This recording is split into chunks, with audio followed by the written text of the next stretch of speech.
Sinuspende ng National Telecommunications Commission ang franchise holder ng Sunshine Media Network International o SMNI dahil sa ilang paglabag umano sa kanilang prangkisa.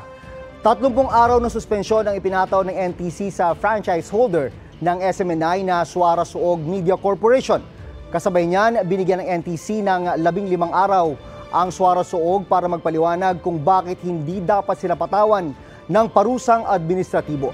Ang utos ay kasunod ng ipinasang resolusyon ng Kamara na humihikayat sa NTC na suspendihin ang operations ng SMNI dahil umano sa mga paglabag sa kanilang prangkisa. No comment ang SMNI nang hingan sila ng pahayag ng GMA Integrated News.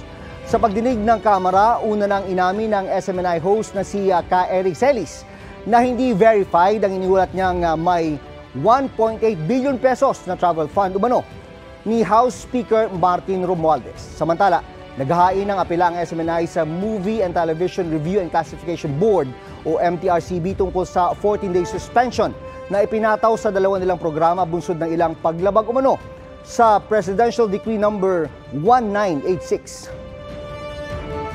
Igan, mauna ka sa mga balita. Mag-subscribe sa GMA Integrated News sa YouTube.